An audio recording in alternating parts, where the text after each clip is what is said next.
আসসালামু আলাইকুম। ভিডিওর শুরুতেই আপনাদেরকে আজকে দেখাবো দীর্ঘ 40 বছর পুরনো কয়লা ভাঙা গাড়ি। দেখতে হলে আমাদের সাথেই থাকুন।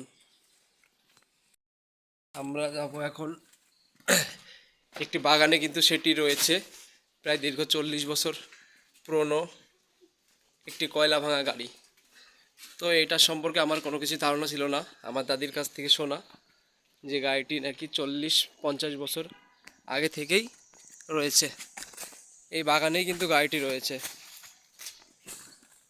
গাড়িটি সম্পর্কে আমি যতটুকু জানতে পেরেছি, গাড়িটি মূলত কয়লা ভাঙা হতো। যে সকল কয়লা, এই কয়লা কিন্তু এই গাড়িটিতে ভাঙা হতো। আমাদের সাথেই থাকুন। এই বাগানের ভিতরেই কিন্তু গাড়িটি রয়েছে। গাড়িটি এখন নষ্ট হয়ে গেছে একেবারেই,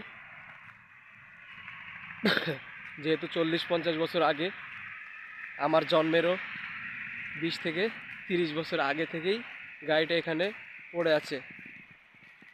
ওই যে দূরে আপনারা একটি দেখতে পাচ্ছেন, ওটাই কিন্তু মূলত কয়লা ভাঙা গাড়ি। এখন কিন্তু ওগুলো আর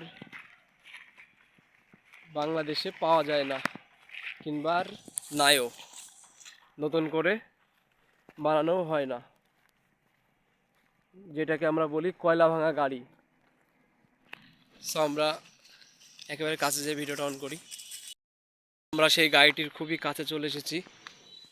এই সেই গাড়ি যেটাকে বাংলার মানুষ কয়লা ভাঙা গাড়ি বলে পরিচিত করেছেন। এই সকল গাড়ি কিন্তু এখন আর বাংলাদেশে দেখা যায় না। এটাই কিন্তু মূলত সেই কয়লা ভাঙা গাড়ি। এই গাড়ি দিয়েই কিন্তু সেই কয়লা ভাঙা হতো। গাড়িটা কিন্তু অনেক পুরনো, অনেক পুরনো। আমি কিন্তু ছোটোবেলায় এই বাগান দিয়ে আপনার স্কুলে যাতায়াত করতাম। তখন থেকে আমি দেখতাম যে গাড়িটি এখানে পড়ে রয়েছে এভাবেই। গাড়িটির পিছন দিক থেকে আপনাদের দেখাই, চলুন। সো পিছন থেকে আপনাদের গাড়িটি দেখাই, মূলত কীরকম দেখায়। এই যে এটাই কিন্তু সেই কয়লা ভাঙা গাড়ির টায়ারটা কিন্তু এখনও উপরে ভালো আছে। আজ থেকে প্রায় 40-50 বছর ধরে গাড়িটা এখানে পড়ে রয়েছে। আগে কিন্তু এই গাড়িটাতে আপনার কয়লা ভাঙা হতো।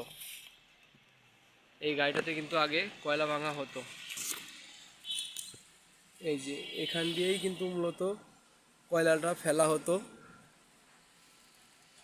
আর ওই সামনে দিয়ে চলুন দেখাই, সামনে দিয়ে এখান দিয়ে কয়লাটা আপনার ফেলা হতো, আর কয়লাটা বের হতো মূলত এই দিক দিয়ে। আমি যতটুকু জানি আর কি, এটা অনেক শক্ত।